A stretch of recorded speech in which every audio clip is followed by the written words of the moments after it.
do your quick intro, and then the floor is yours. Okay. All right. So, hi, everybody. Thank you for coming to the Orientation Mobility Specialists Association Mobility Monday for this month. And we are honored to have Barry Stafford here with us. And so, a little bit about Barry. He is a graduate of Stephen F. Austin State University. He got his undergrad in O&M and his master's in special education. He's been a certified O&M specialist since 1991. He's taught in a variety of different things like public schools, private rehab, a private contractor through the VA, and the teacher prep program at Stephen F. Austin and at LeaderDog.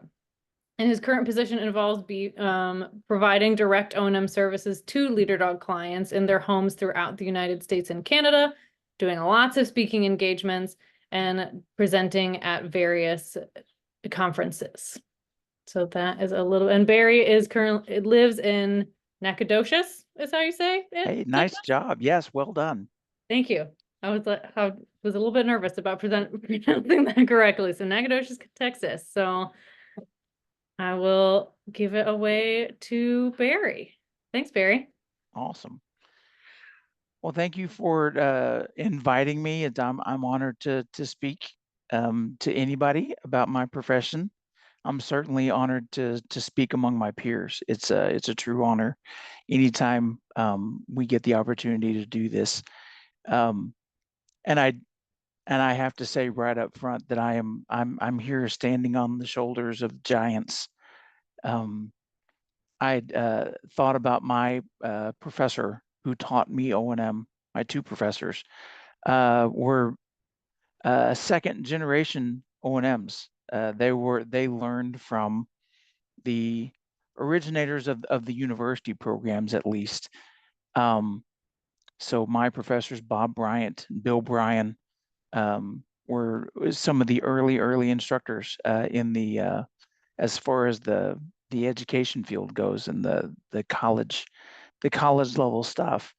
Bob was agency trained first, and then he went and he got his official degree at Western Michigan, and then Bill did as well. So, and I've just been blessed to be able to work with so many people in the field and just glean information and techniques and points of view and all those kinds of things from them. And I'm just like I said, I've lived a blessed career. I've been, I started off in the public schools when I graduated from Stephen F. way back when. Thank you, Meredith, for saying the date. Just drives the point home a little bit longer or a little bit harder. If The you long, want, I could go into detail about the year I was born in comparison to the year that you graduated, if you yeah, want. let's skip that. You do that often when we talk about it, so I don't need to hear it again. Thank you very much. Um, but yeah, I worked in public schools in Texas for about 10 years. I was an itinerant teacher. Um, had a really large caseload over a much even larger area. So I drove for the first 10 years. And my uh, one of my instructors, I can't remember which one now, called me after about 9.5 years, and they said, "Would you like to come back, uh, get your master's, and teach in the program?" And I said, "No, no." I I was happy doing what I was doing. And a couple of days later, my mom, I was talking to my mom and having this conversation about who had called and what they asked. And she said, "Wait a minute, you said no?" And I said, "Yes." And she said, and she used her mom voice and everything. She said, "I'm going to hang up right now, and you're going to call them back. And while you're doing that, I'm going to pray that nobody else got offered that, and nobody was dumb enough to say no like you did, or that everybody else was dumb enough to say no like you did the first time." So um, I did exactly what my mother told me to do, uh, and I still try to do that. Um, but so I was officially a student again, and earning my master's degree while teaching in the teacher preparation program at Stephen F. I was able to get there. It's a great time. We had just started a distance education grant. Um, and so I was able to steer that, at least the O&M part of it, what we call blindfold training. What everybody's done, they call it something different, but um, we did all of that part remotely. So got to go teach in the summers in Washington State and Idaho and Montana. Um, and the heat did follow us. It wasn't like Texas, but it was hot. But it wasn't anything like Texas. Nothing's like Texas, and the humidity in East Texas, where I am, where Nacogdoches is, we're almost in Louisiana. So it's hot and humid, and so going someplace else and doing it where it was just hot was not so bad. It was a really, really good gig. Along with just working in the on-campus teacher preparation program. Um, I stayed there for as long as I could, as long as the grant held out, and then the grant did run out, and found a job. I had met Rod Hainline through my instructors on campus. He had come to campus to talk about guide dog programs in general, and Leader Dog had just started their what they used to call the accelerated mobility program, where we were bringing in graduates of Leader Dog to brush up their O&M skills, so that they'd be more successful with the dog. And that's the main reason that it was started.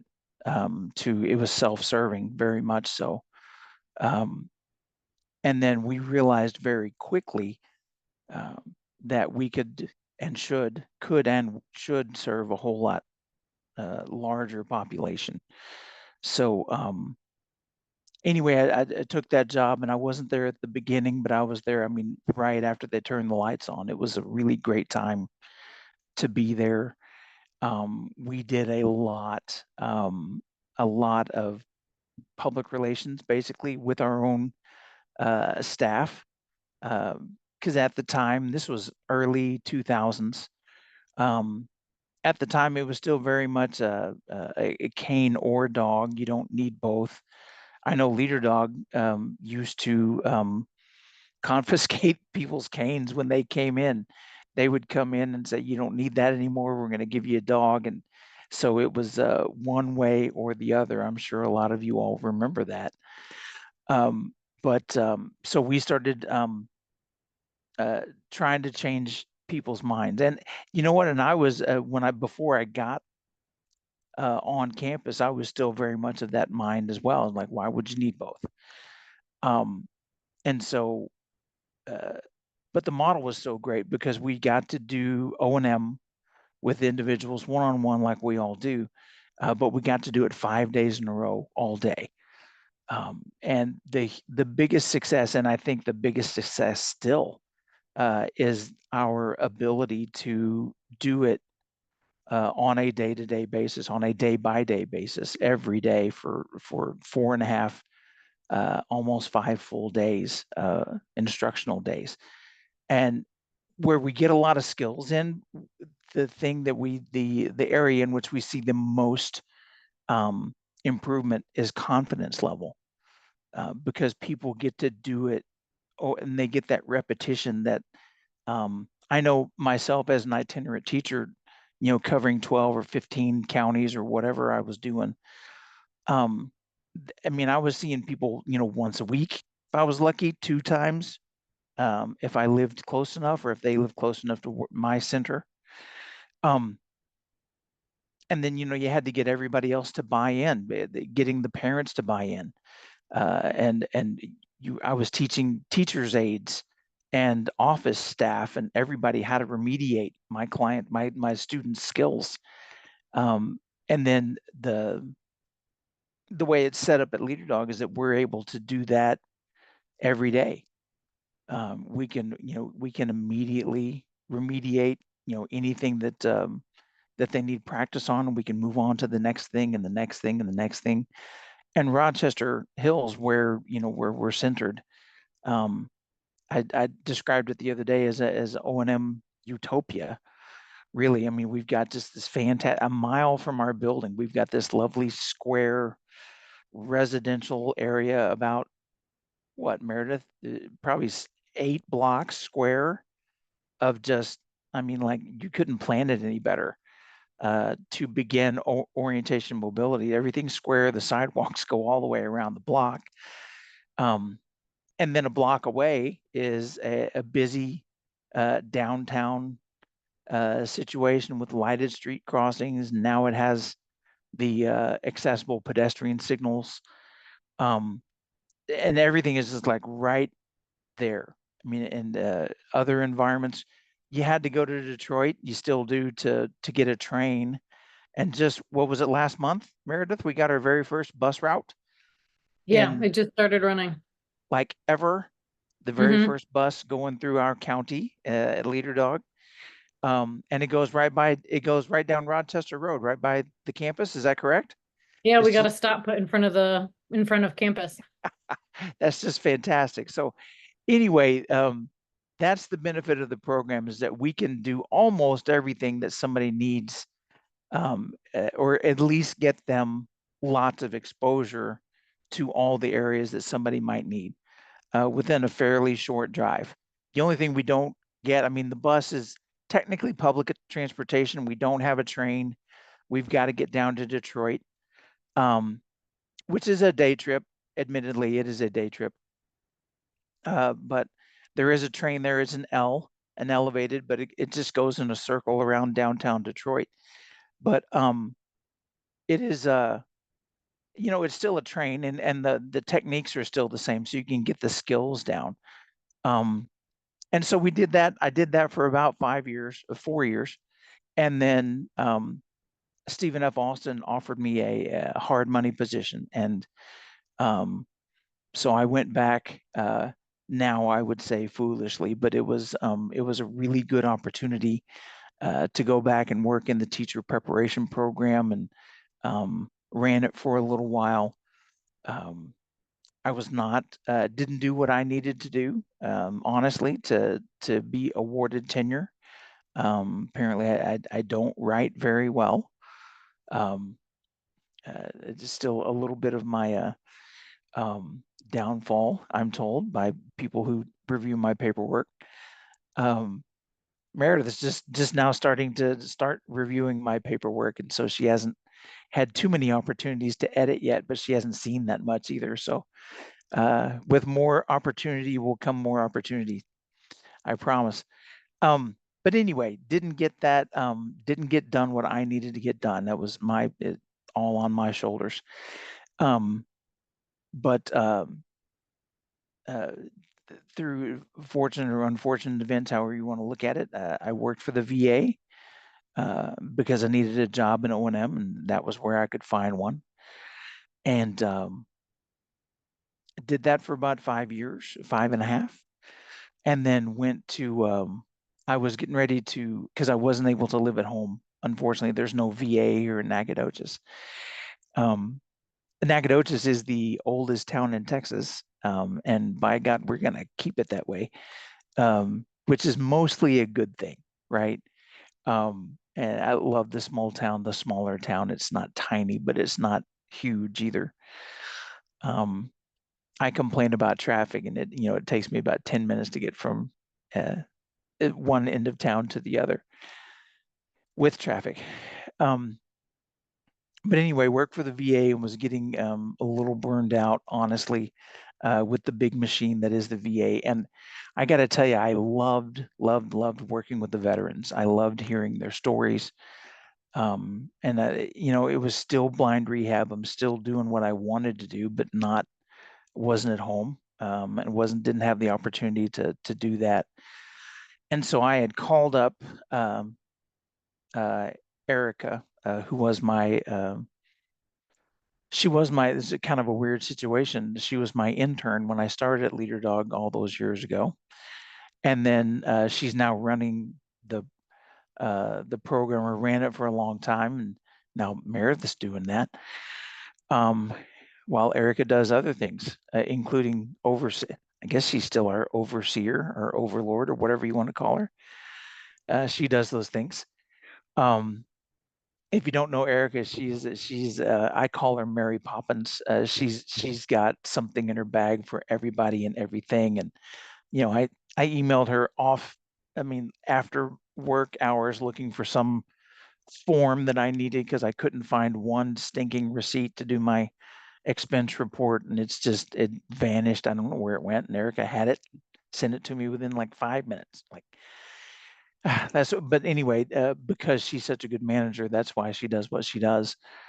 Um, but anyway, I called her and asked her if there was enough contracting for me to go back to work for Leader Dog, and I was just going to be a private contractor until I figured something out. And she said, I think we can do better than that. We have just figured out something that we had always wanted to do. We had always said that if we could, at Leader Dog, if we work with these people for 4.5, 5 days, which is great. And they get all this confidence and they get all these new skills. And I said, it would be fantastic if we could follow them home just for a day or two. Maybe we could just and solidify some of those routes, those ones that they've been trying to figure out, that big intersection they're trying to figure out, or their bus line or their train, their train system. It would be just, I mean, I've already used the word utopia, but it would just be a really nice situation if we could go home with them, follow them home a little bit. And COVID, one of the bright spots that came out of COVID is that we realized, number one, that people could work from home and still do their job and do it well. And also that we could allow people to go off on their own a little bit and get some things done. And so they were starting to pilot this program that I'm now employed under, and we call it home delivery. But what I do is, instead of going to Leader Dog to teach a class, I go to people's homes and do O&M in their home environment. Um, and it's the same amount of mobility instruction that they would get if they came to campus, maybe even more, because I'm kind of a captive audience. I have nothing else to do at night. So we may sometimes work a little longer into the afternoon, but it works for these people who can't get on a plane for whatever reason, or just have an extreme fear of getting on a plane or something like that. But it also works for people who needed public transportation. I spent a week in Salt Lake City it was right before last Christmas, working on the public transportation system. That a gentleman, he wasn't even interested in a dog. He just wanted to get better at the bus, the train, the light rail, the door-to-door service. He wanted to just be more competent doing what he was doing. So we did that. I went to Pennsylvania a couple weeks ago and worked with a lady who's the primary caregiver for her husband. She doesn't have any other family around. She couldn't leave her husband, and so we went and worked around her schedule and his, and did O&M. And like I said, just doing exactly what we've been doing, but doing it in people's homes. And it's been just, in my opinion, I think it's just wildly successful. We've opened up a new avenue for people to get services, for people who couldn't get it otherwise, who weren't going to get it, and maybe for a long time. You all know what it's like for adults getting services in the field of blind rehab. It can be very difficult uh, and can take a long time to get. And so we can provide a lot of O&M in a really short period of time and get that confidence level up, because a lot of times what people need is just the confidence to get out the door. And maybe they've gotten some instruction, they've received some instruction in the past from the state, and a lot of people that I've worked with have received some, but it's been a long time, or maybe it's been a long time in between. And our mantra to them is keep getting it, right? All the O&M you can get, the better. Please keep it going. And we can be a supplement to everybody else. I mean, to what you're getting. It's and it's proved to be very successful. Again, and not all these people want dogs either. Some people do, some people don't. Some people are what we call dog curious. Maybe they think they want one. I noticed, Meredith, that we've got one of our former students coming in for our guide dog exploration program. Yeah, which is really cool. So for those of you who don't know, I mean, it's brand new. We just started this program called Guide Dog Exploration. And we started off just with kids, but this person is an adult. So I wasn't in on that meeting. But I'm glad we're opening up to everybody. They can come in for a week of O&M, but they get a dog all week, and they get to learn what it's like to travel with a dog, live with a dog, travel with a dog for a whole week at a time, which is really cool. And we did it for kids, or for teenagers, but we've opened it up to this young lady as well, which is fantastic. I went out to California and worked with her. She'd been on campus um, probably 4 or 5 months before. I went out to see her, and again, just solidifying some routes and developing some routes with her. But yeah, and she's coming back for what we call guide dog exploration, which is pretty groovy deal. Not everybody gets that, and that is honestly, one of the downfalls to the home delivery program is that they don't get a dog, because I'm not traveling with a dog, um, for obvious reasons, and then but they also don't get community. And another thing that I think we all realize is what a lot of our clients are missing, is a community of blind people. They learn so much from each other when they're in class at Leader Dog. After after class is over, they all talk to each other and say, "Hey, I've got this thing that's going on with my phone. I don't understand what's going on. Somebody in the room knows about it. It's happened to them, and they can help." Or somebody can say, "Man, I just don't understand how, you know, I can't even, my mind is blanking on technology, but some other piece of technology." And somebody says, "Well, I've got one of those. I know how to do that."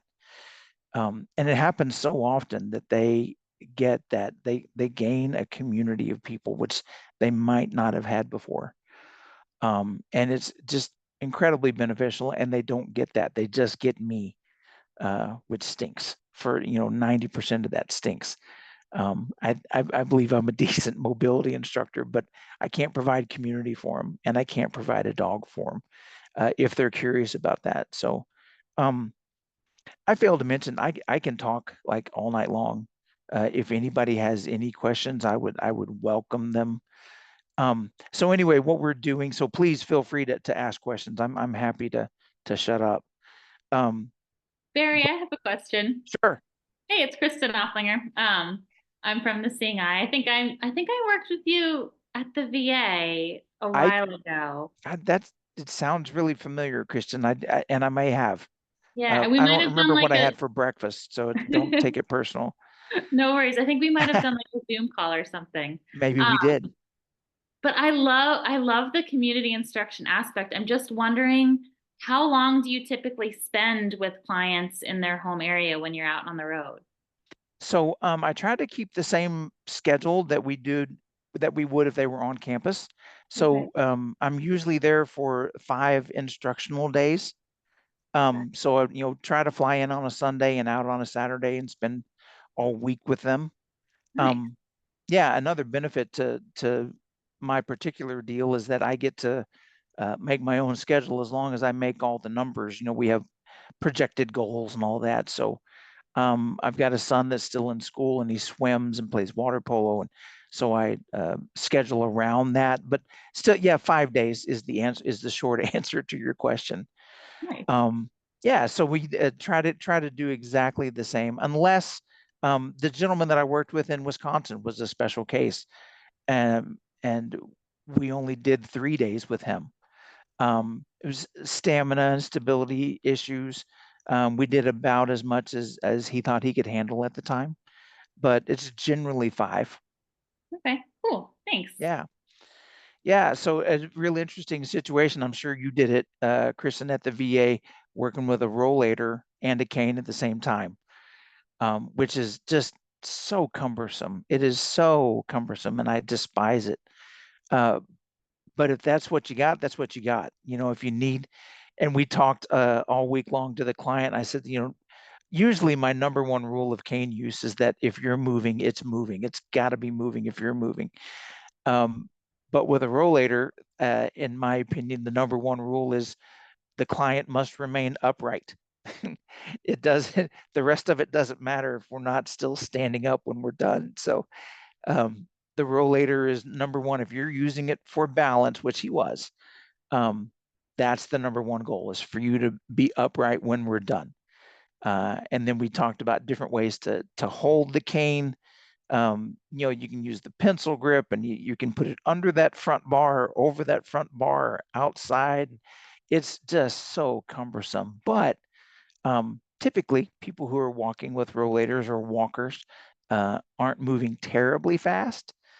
So you can do it. I mean, there's lots of different techniques, and we played around with a lot of them. And I left him to practice. That was his homework, is to go forth and practice, figure out a way that works for you, and let me know how you're doing. So, yeah. So one of the biggest, did I answer your question? I got off on a tangent, but yeah, Yep. Thank you. which I am prone to do. But one of the best things about, I find the best thing about working with adults is that I can have a phone conversation or a face-to-face conversation with them on the very first morning and say, what can I do for you? What is it that you need? Where do you want to go? What routes do you want to, and I ask them this in our pre-class phone call, when we first accept them into the program, and say, you need to start thinking about the places that you want to travel. What routes are we talking about? Because we want to get as specific as we can. If they have specific, some people, I haven't done that many, but I have started a couple people completely from scratch, who have never had O&M before. And I should add that we do have the freedom, thank goodness, to have that they can go multiple times. They can do O&M on campus. We can follow up at home. Sometimes we see them first, and I encourage them all to go to campus. But as many times as they want to receive mobility services from us, they can on a first come, first serve basis. So, but anyway, we get to have that conversation with them and say, tell me about your intersections. Where do you want to go? I sat down, his name was David. I said, where, you know, and he told me about 4 specific bus routes he wanted to get better at. And then he had 3 routes. And we did not get to all 3 because he doesn't move that fast, but we got a really good start on it. And he feels, I think, or he says he does, confident enough to get out there and you know, try to do some of those things on his own. So I see Melanie's question. There have been other questions. I just saw Melanie, did we work together in the Northwest? Your name seems really familiar to me.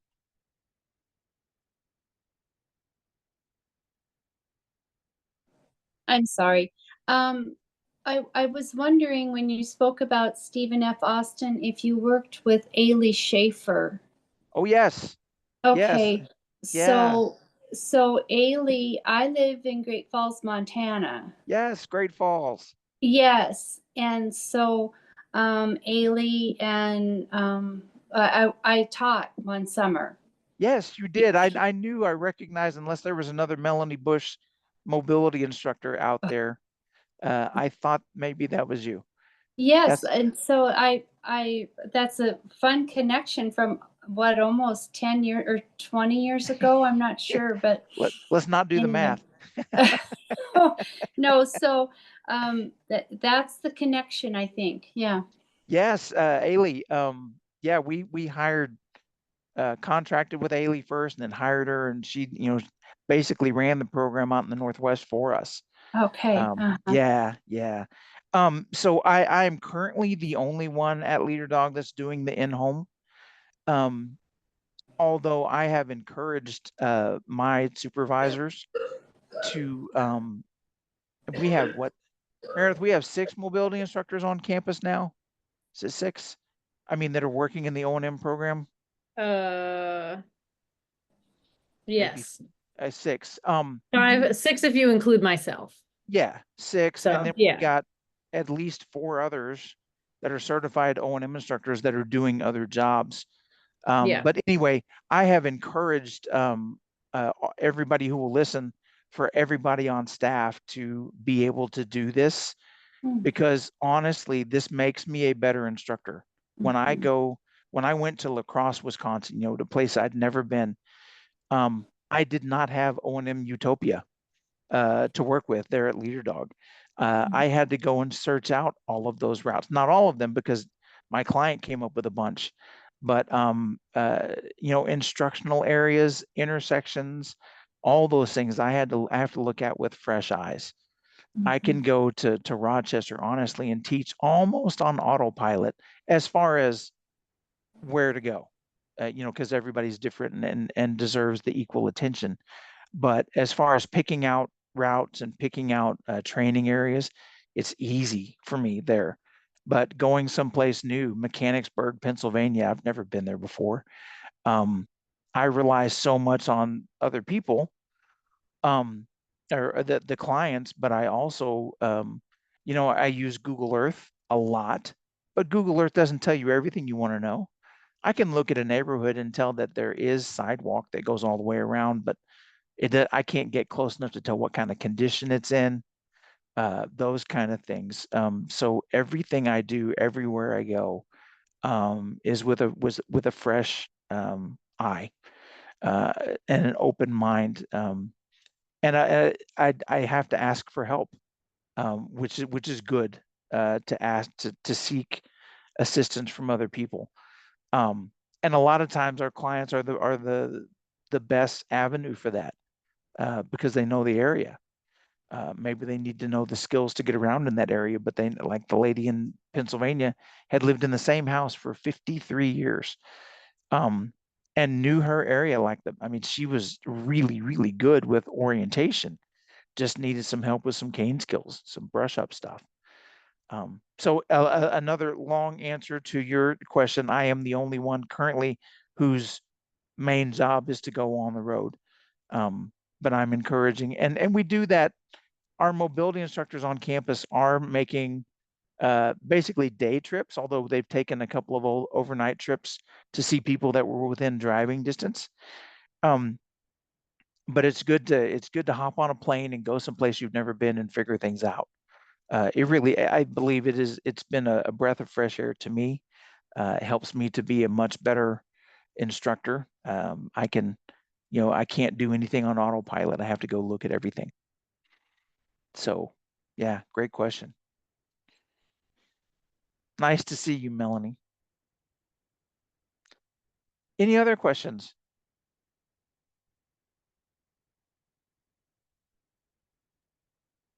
Piggybacking off of what you just said and looking at everything with fresh eyes, have you run across any like crazy situations, any insane intersections or places where the sidewalk, or like what's been the craziest thing that you've seen out there, Barry? Oh my goodness. I was where I was in, well, funny enough, the first one that I did when I first started back with Leader Dog, I went to Austin, Texas, and there was an intersection that this gentleman he wanted. Luckily, he got off on the bus on the side of the intersection where he didn't have to cross this intersection because he was going to his church. But unfortunately, to get back on the bus, he had to cross the street, and it was the absolute wildest. I took several pictures and I kept sending them to folks at Leader Dog. Said, "You've got to look at this. You've got to look at this. You've got to look at this." There were dedicated left and right hand turn lanes with concrete, actual concrete islands in between the turn lanes. There was a uh, for the east and west, and then north and south separately. It was basically a scatter crossing where all the traffic stops and everybody goes. But those dedicated turn lanes and obviously dedicated through lanes, were all physically separated from each other, and there was a median. So it was a boulevard, so there was a median in between. And none of it was, and none of them were lined up. There were painted crosswalks. It was new. And I wanted to sit in on the traffic engineers meeting. Like, who said this was a good idea for pedestrians? I mean, for pedestrians who could see, it was so very clearly marked. I mean, it was for a pedestrian who could see, it wasn't that big of a deal. But for somebody without any vision whatsoever, which my client had, I mean, there was, I don't know how he would have figured it out. And there were ramps, there were truncated domes. I mean, everything was accessible.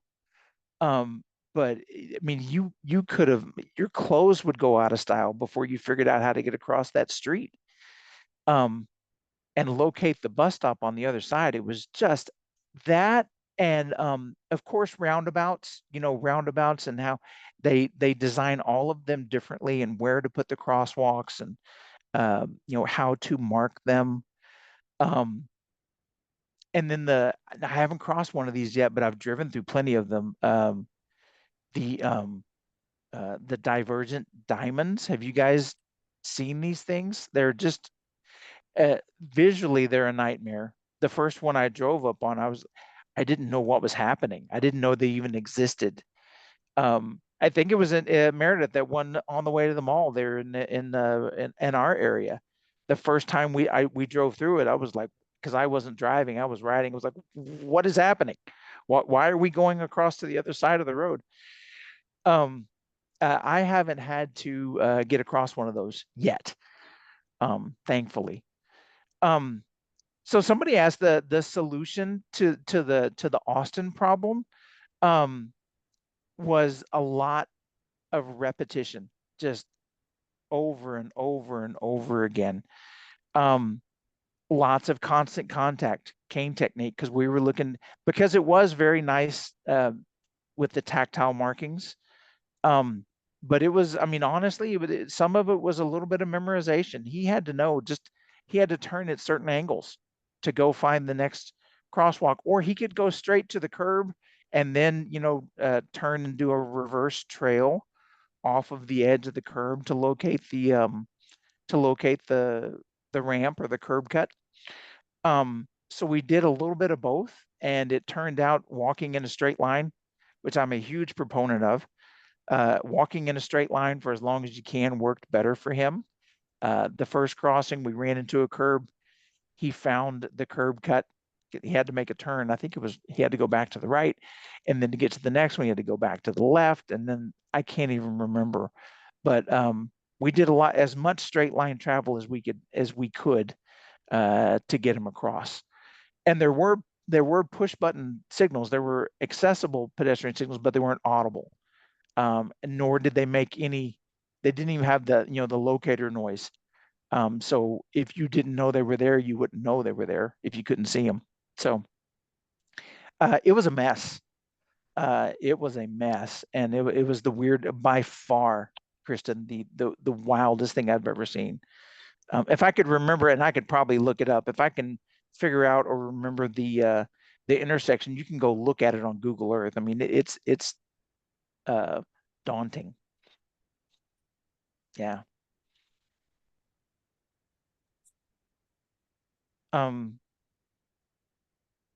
Other questions? Other things I do along with I do a lot of speaking to Lions clubs and to presentations at conferences and things like that. And people always ask me, what do you do? My schedule is I work 2 weeks on the road and 2 weeks at home. And people say, well, what do you do with those other 2 weeks? I am like all day today, I did an expense report because there was this one receipt that just, like I said, just vanished into thin air. And just keeping track of receipts and all that paperwork is just not, it's not my strong suit. I have gotten pretty good about, there is a way I can take a picture of the receipt with my phone, and God bless them, somebody else set it up for me, and it goes directly to a receipt file where I can just go pick and choose from my receipts, which that's nice. But yeah, doing the paper and then planning the next trip. There's always planning for the next trip and the next trip and the next trip. So just, I don't make my own plane reservations, but I do. Leader Dog works through a travel agent. And so I tell them where I want to go and when I want to go there. And then they take care of that and a rental car for me, but I'm getting hotels and then, studying the area as much as I can. And the applications that we get in, we get a video file of that person. And sometimes it's not that much. For the dog guide application, it's pretty intense video. We ask for 12 to 15 minutes of continuous walking and crossing all these intersections. And for the mobility application, we ask to make sure that the person can, walk upright, go up and down stairs without falling and things like that. So we don't always get that much video information on what we're getting ourselves into. Do I teach very much in rural, sparsely populated? So I haven't been to the Northwest. The closest I've been is Northwest was well, where was I? Well, Salt Lake City, and obviously not very rural. But we have done lots of country travel. Getting out of town for people that live out of town. Let's see, where was I? I was in Georgia. A couple of the towns in Georgia where I've traveled were pretty rural, and we were doing a lot of curb travel, a lot of crossing streets, using curb travel and stuff like that. But I haven't yet worked in this current position. I haven't worked with anybody that was so far out of town, no dirt roads or anything like that yet. But yeah, I mean, we that's not a precursor. They don't have to have, like we always talk about the routes for dog guide clients. We want them to have purposeful routes for the dog to travel. But for O&M, you have to have motivation. Do you want to get out there and be more independent? We can teach you cane skills to help you do that. So they don't have to necessarily have routes in mind. Although if they do, we can work those specific ones. Meredith, there's been some questions online. But I can't keep up with them. Yeah, the one that you haven't gotten to yet was just from Melina Murray is there an age range of most of your students? And are there any sets of skills you found that are more of a universal need? And then Gail essentially said she wanted to make sure she heard the answer to that one as well. She had to step out for a second. But that's, I think, the only other one on here so far that we've missed. So age range, we work with people who are 16 and up. We don't have a maximum age range. Although I don't go on the road to work with teenagers. Well, 18 would be our youngest that we would work with on a one-on-one basis. We do We have kids or teenage programs, camps, and then we do a teen O&M, which I'm not involved in. The folks on campus do that. But so 18 and up, and as long as you're mobile, independently mobile, we're willing to work with you. So we don't have a maximum age range as long as you're willing to get out there and go and are able to do it. We do that. And Ellie's had her hand up for a minute too. Oh, Ellie. Hello, Barry. Hi, Ellie. Hey, Ellie used to work at Leader Dog.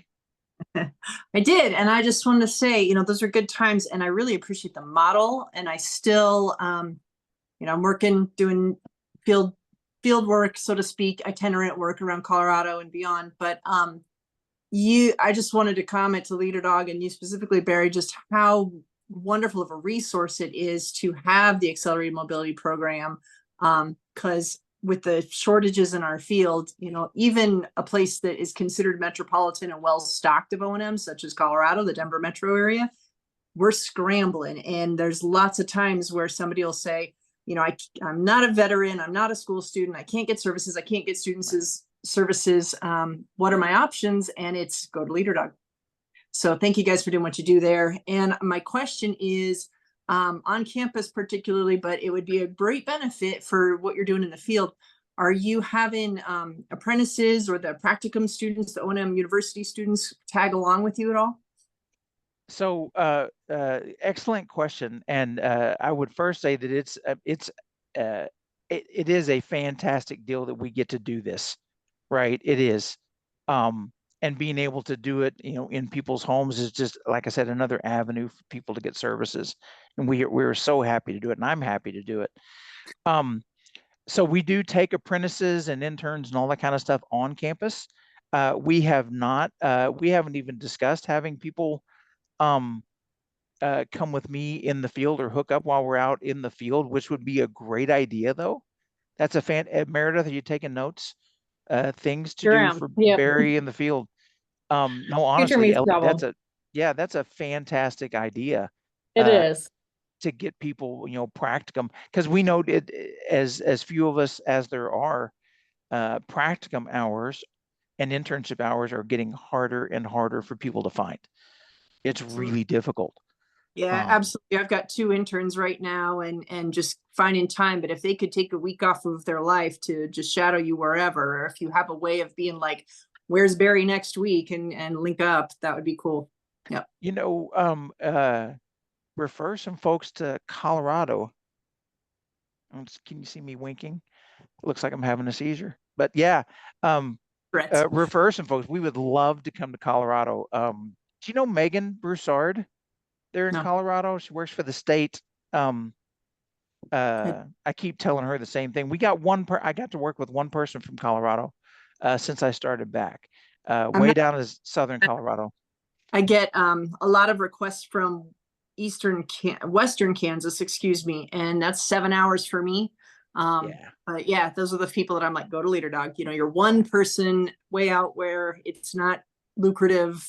It's not a good return of investment. If they're going to be private pay to bring me out, or the state's going to bring me out, it would be a good use of your time. So thanks. I don't know how to lower my hand. I got it up there, but if someone can help me lower my hand, I'm done. Yeah, you're asking the wrong guy. We do whenever Barry does come to campus. He comes occasionally, and we're always happy to have him. And when he does come, we always have apprentice workshops with him, with the guide dog apprentices or whatever interns or practicum students are on campus. So we always go along with Barry when he's around to learn from him. I am one of the interns that got to greatly benefit from Barry when he was on campus during my internship. So we very much value all of his experience. So thank you. And awesome. I get a kick out of it. I love working with practicum students and interns. I love the fresh minds, again, as you know, somebody who's looking at it differently than I do.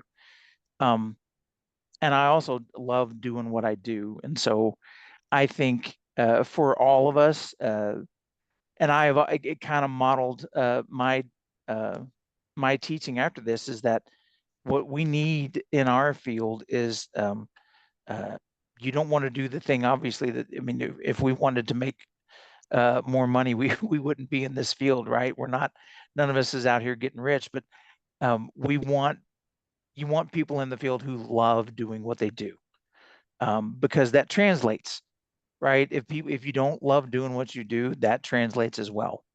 And what we need in the field are people who are passionate about the field. And our job, in my opinion, my very humble opinion, is to work ourselves out of a job.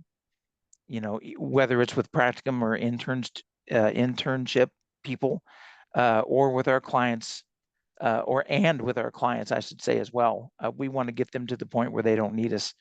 And we would love for our, any practicum student that comes our way, or intern, to be able to not need us one day and get out there in the field and produce more. That's what we want to do. So yeah, I could get in the pulpit and go for a while on that one, but yeah, it's just a great opportunity. It's a really good gig. And then Barry, there was an extension to a question when you were talking about like skills for universal need, and you were talking about the difference between guide dog application and O&M application, and like needing those purposeful routes. And somebody just asking about, isn't purposeful travel fairly important for O&M as well? Oh, no, it is. Yeah. And I didn't mean to misrepresent how I feel about that. Absolutely purposeful travel. That's what we want. People who here's another I say great things about Leader Dog a lot, but one of the great things about Leader Dog, the people that apply to us, they look us up. We don't go out and recruit people. We we advertise a lot. We don't recruit, but the people that come to us are motivated to learn a new skill, to get on the bus, or to get downtown, or to get down to the pharmacy on their own. So I mean, I have yet to work with a person in my current position that I had to motivate to come to class or to come to training. Working with the school systems, it was constantly, oh, I forgot my cane. I forgot my monocular. I don't have it today. Because kids don't want to do those kind of things, but the adults that seek out our services, they come to us because they do want to make a change. And so absolutely purposeful travel is really important. We're not just walking around the block just to walk around the block. We may do that to learn cane skills, and that's something you can say to an adult. We're going to go up and down this sidewalk until you get your cane techniques really good or comfortable with them. Then we're going to go someplace and do something with it. Although you can do that while you're traveling too. And it just depends on what you're given at any particular area. When I show up, you may have an opportunity to go back and forth a little bit, and you may need to go someplace else to start. So we have that benefit as well. But yeah, absolutely, purposeful travel is most important. For everybody, guide dog or not. Meredith, I lost it. We have like 1 minute left, so there's one more quick question. Have you had a situation where you traveled to train and either the person did not follow through or only was there for training a day or two? It takes commitment, as you know. So far, no. And I've been doing it since the summer of 22. We've, had people, I had one person cancel the entire trip on me before I got there, thank goodness. Just because personal reasons, but I haven't had anybody, fail to show up or show up, any particular day of training. I mean, everybody has been very appreciative of the time that it takes to get out there, and that the resources that are put towards this training and getting me out there. So people are very appreciative of the time, and they really they work as almost every report I write. The person worked as long as I asked them to every day.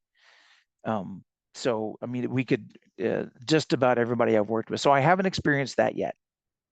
Hope not to. So if you have a client that you want to refer, how do you go through the referral process? Oh, excellent question. Referral process. I mean, we don't even need a referral.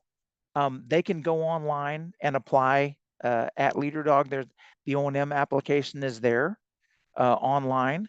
So we don't need a referral from you all. A referral from you all would be great.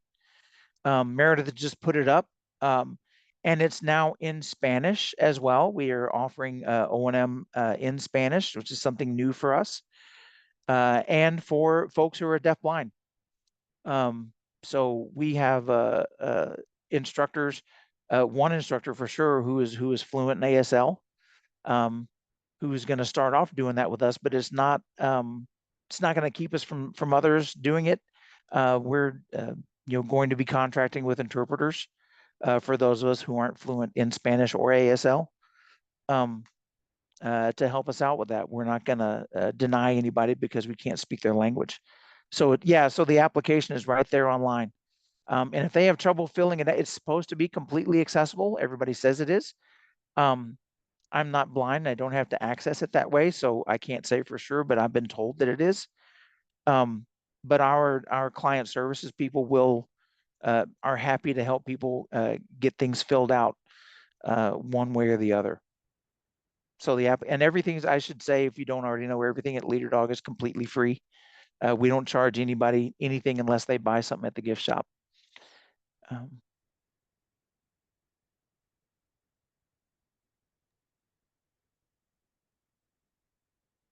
So refer or just tell people about, if you got some folks that need services and you can't get to them for a while, they will absolutely still need you when they get back home, or when, if I go to see them, they're going to need more O&M once I'm gone. We can be a stopgap. We can be a head start. We can be a refresher. We can do, whatever you need, and we'd love to work with you. If we can, I can pick up where you left off, or you can pick up where I left off, and vice versa. We'd all love to be able to work together to get people more services.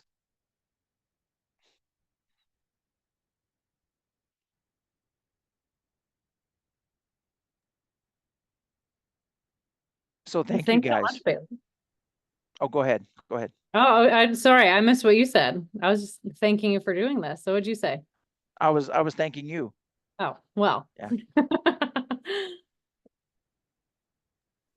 Well, I'm going to thank you both. It was wonderful, very informative, and I appreciate you spending the time, Barry, to help us with getting the word out. Absolutely. And I appreciate the time. If there's anything I can do, barry.stafford@leaderdog.org. You can email me with questions, or Meredith. Here, I'll put both of our emails in here in the chat right Awesome. now. Barry.stafford@leaderdog. That is correct. Yes, I can certainly attest to having that home. Well, the campus option is great, obviously. Having the ability for Barry to go out and visit people that we would not be able to serve otherwise is just fantastic.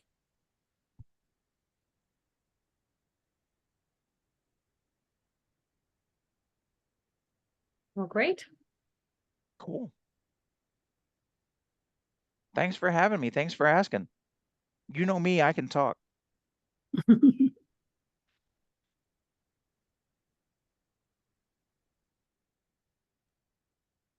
Well, thanks everybody for joining, and everybody have a good evening, and we will see you again next month. Thanks again, Barry.